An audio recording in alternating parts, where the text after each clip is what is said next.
आगमन होना है।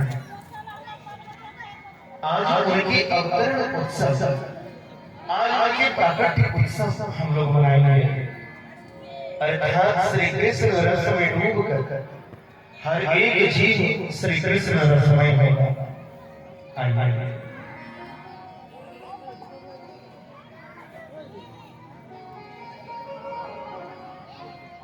श्री कृष्ण कथा गंगा में गोता लगाने से पूर्व श्री श्री 108 श्रीमद् भागवत सप्ताह कथा ज्ञान आयोजन समिति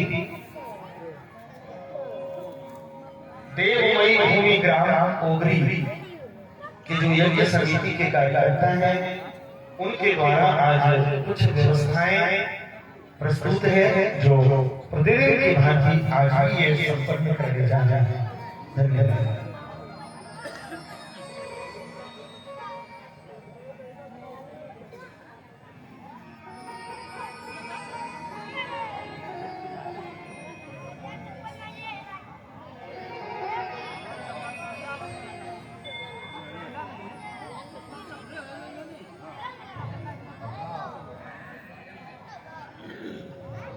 कृष्णा जन्म पुस्तक के अवसर पर अवतरण उत्सव, अर्थात आज एक बात कही जाती है, नंद घर आनंद भयो जय कन्हैया लाल।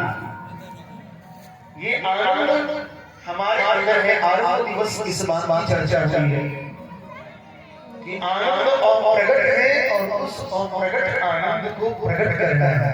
इसी का नाम श्री कृष्ण जन्मोत्सव, जिसके अंदर आज आनंद प्रकट हो गया है। बस समझो श्री कृष्ण आ गए, ठाकुर जी आ गए। बोला महाराज आनंद कैसे प्रकट होगा? बोला बड़ी सुंदर सी बात है। आनंद कैसे प्रकट होगा? आनंद प्रकट करने के लिए संसार को भूलना पड़ता है।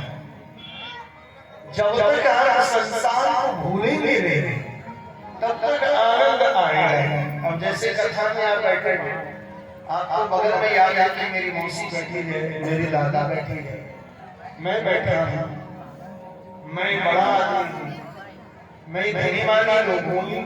इस बात को भूलना पड़ेगा। बोला महाराज कैसे भूला जाए?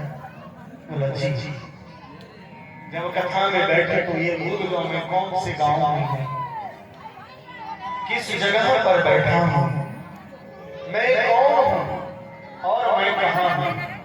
इन बातों को जैसे ही मैं भूलता हूँ कि मेरे अंदर में आनंद का प्राकट्य होता है। भगवान की कथा में ऐसी शक्ति है, जब आप ध्यान से सुनेंगे। कथा में 5 मिनट का समय देंगे।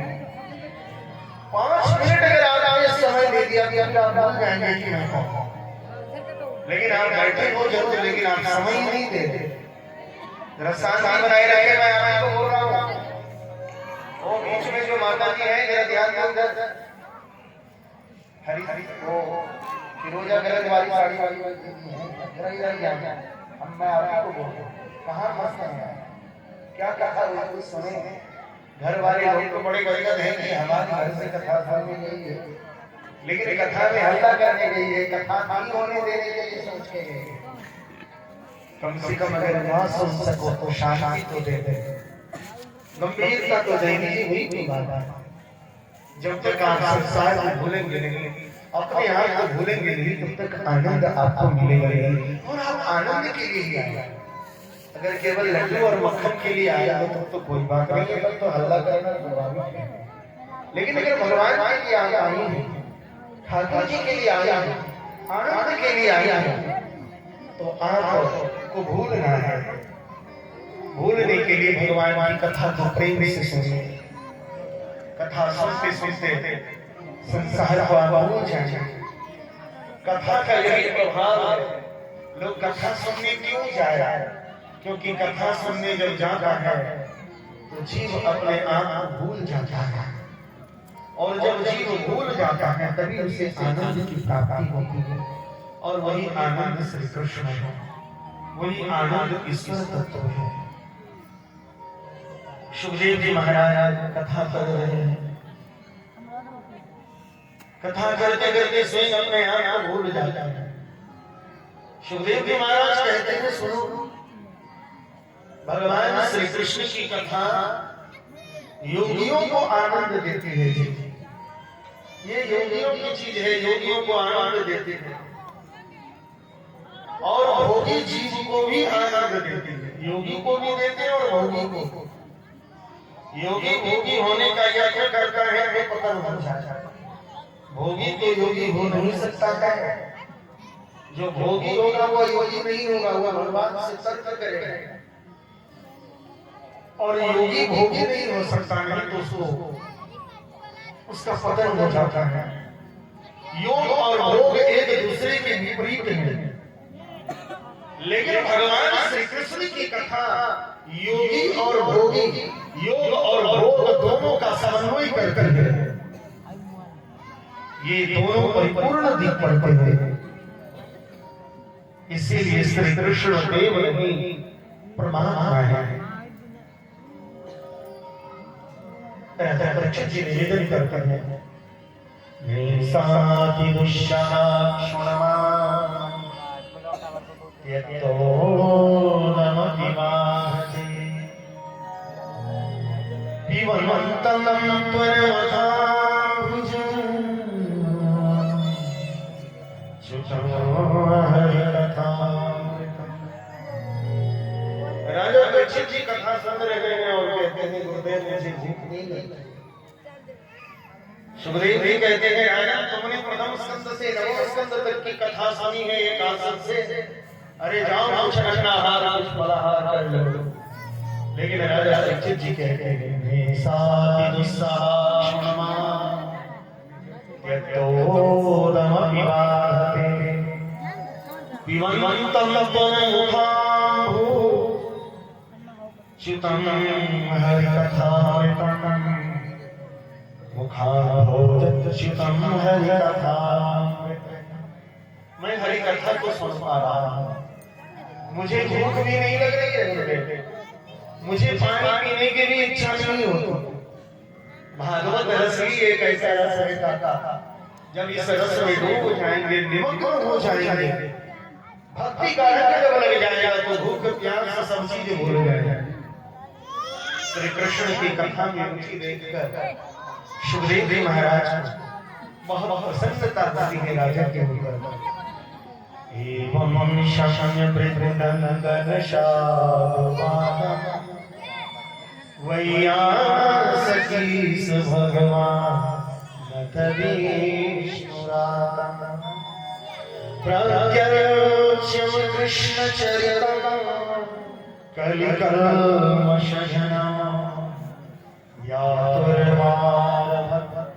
भागवत प्रधान। महाराज के तुम धन्य हो, बड़ी प्रेम से तुम भगवान की कथा को सुन रहे हैं। भगवान के चरणों में तुम्हारी रुचि है, प्रीति है, बड़े धन्य हो। लेकिन अब क्या सुनना चाहती हो? बोलते हैं, गुरुदेव मैं भगवान श्री कृष्ण के अनेक प्रकार के लीलाओं के वर्णन को सुनना चाहता हूं। भगवान श्री कृष्ण यदुवंश में अवतार लेकर कौन कौन सी लीलाएं आई, मैं भगवान की लीला का दर्शन भी और श्रवण भी करना चाहता हूं। सुखदेव जी महाराज कहते हैं कि दशम स्कंद की जो कथा है भागवत में, वो समाधि की कथा है। इसलिए राजन दशम स्कंद की जैसे मैं कथा कहूंगा मुझे खुद समाधि दिलाती है। इसलिए दशम स्कंद की कथा स्वयं राधा कृष्ण ही करेंगे। महाराज सुखदेव जी महाराज अपने हृदय में श्री राधा कृष्ण के युगल चरणारविंदों का ध्यान करते हैं। ओम श्री राधा कृष्ण भगवान की कहते गुरुदेव, भागीरथी गंगा में स्नान करना तो अच्छा है, तीर्थों में स्नान करने से पाप जलते हैं। गंगा जी में लोग स्नान करने को जाते हैं, जिस दिन तरफ यात्रा में हम लोग गए तो तो उस दिन स्नान क्या करेंगे? वो तीर्थ समझ के स्नान नहीं कर रहे, वो जल क्रीड़ा कर रहे हैं, जबकि ये अपराध है। गंगा में जल क्रीड़ा करना, जल विहार करना गंगा जी में ये अपराध है। गंगा जी में वस्त्र को धोना ये एक अपराध है। गंगा जी में तेल साबुन लगा कर स्नान करना ये अपराध है। गंगा देव नदी है और इस देव नदी में जो भगवान नारायण के चरणों से निकली है, ब्रह्मा जी के कमंडल से निकलकर भगवान नारायण के चरण कमल से निकलकर भगवान शिव के मूल मस्तक से होते हुए ये पृथ्वी पर विराजित है, ये देव नदी है। इसलिए आप लोग गंगा जी नहाने जाते हैं, बहुत लोग दत्वन करते हैं और दत्वन करके गंगा जी नहीं फेंक देते। और एक बात की, गंगा जी में स्नान कैसे करना चाहिए? जो आप वस्त्र पहने हैं सचैल वस्त्र स्नान, गंगा जी में कभी वस्त्र उतार करके स्नान नहीं किया जाता है। बहुत लोग किया कि घाट पर सब अपना कपड़ा खोले, कच्छा लगाए और गंगा जी में कूद गए और मार बहन तैराकी कर रहे हैं। देखो हम यहाँ हैं, वो जल क्रीड़ा है, वो गंगा स्नान का एक महा अपराध है। वो आप गंगा का अपमान कर रहे हैं। गंगा जी में वस्त्रहीन होकर के सचैल वस्त्र, जो कपड़े पहने हो, साड़ी पहनी है तो नीचे से ऊपर तक वस्त्र सहित गोता लुक्की लगाइए और फिर बाहर आ जाए। पुरुष वर्ग में जो भी लोग जाते हैं धोती कुर्ता पैजामे जो भी पहन करके जाते हैं, सुंदर स्वच्छ धुला हुआ वस्त्र पहन करके जाना चाहिए। और गंगा स्नान बासी शरीर में भी नहीं किया जाता है। पहले तो आप इधर रहते पवित्र हो करके फिर धुले हुए वस्त्र को धारण करें और फिर जाएं। और फिर जाने के बाद पहले गंगा का दर्शन कीजिए। गंगे तब दर्शनार्थी, गंगा का दर्शन करिए, फिर गंगा जी के जल को स्पर्श करिए और स्पर्श करके फिर दोनों नेत्र में लगाइए। दोनों नेत्र से लगाने के बाद उस जल को अपने मस्तक पर धारण करिए। फिर गंगा के जल को 3 बार पान करिए। श्री नारायणाय नमः, ईश्वराय नमः, माधवाय नमः 3 बार पान करके गंगा जी में प्रवेश करें और प्रवेश करके 5, 7, 108 जितने डुबकी लगानी हो लगा करके भगवान सूर्य को, अपने पितर देवताओं को, सभी इष्ट देव आराध्यों को पूर्व पश्चिम उत्तराभिमुख होकर के उन्हें जल अर्पण करें। और जल से निकलने के बाद वही वस्त्र पहने हुए आए। कभी गीले हुए वस्त्र को कर शरीर से कपड़ा जिससे स्नान किए उसको निचोड़े नहीं लगाना। सचैल वस्त्र स्नान है। आप गंगा माता है ना, हम लोग क्या कहते हैं? गंगा माता कहते हैं कि ओगरी वाले लोग, कहलगांव वाले लोग कुछ दूसरे ही कहते हैं।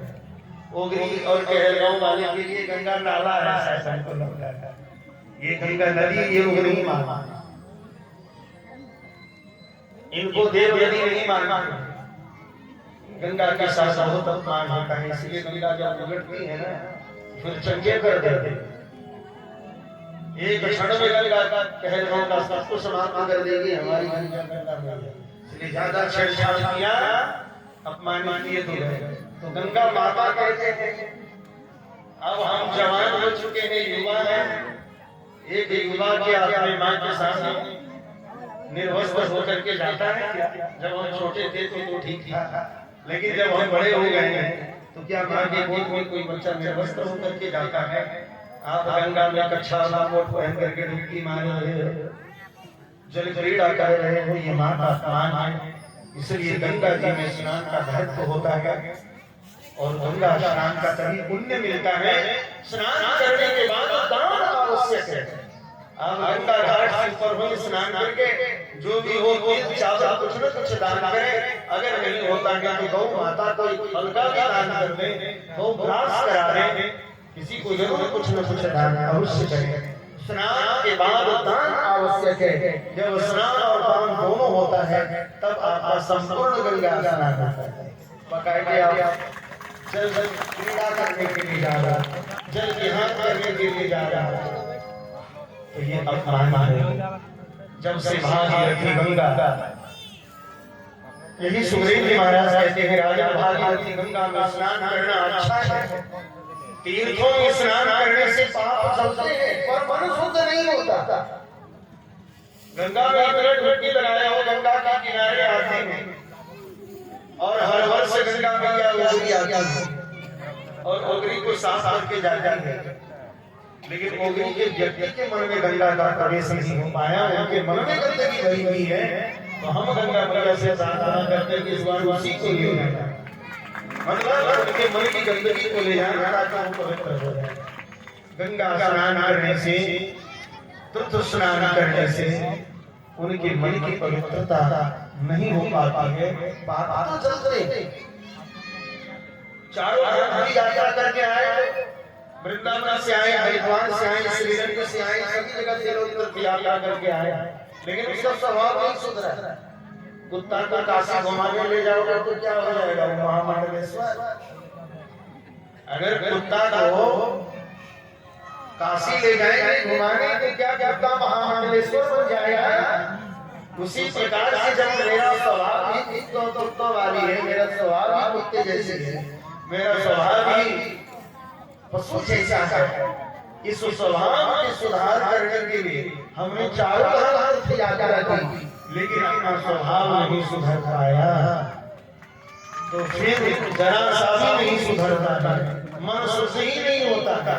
तो बोले भैया तीर्थ यात्रा से तेरे पाप चलेंगे, लेकिन तुम्हारे स्वभाव की सुस्वभाव, आपके स्वभाव का सुधार श्री कृष्ण कथा गंगा में जो आज आप यहाँ डुबकी लगाने आए हैं, इस गंगा में डुबकी लगाने से आपका स्वभाव सुधरता है। वहाँ पर पाप जलेगा और यहाँ आपका स्वभाव सुधरेगा। बोलो भाई, शिव भगवान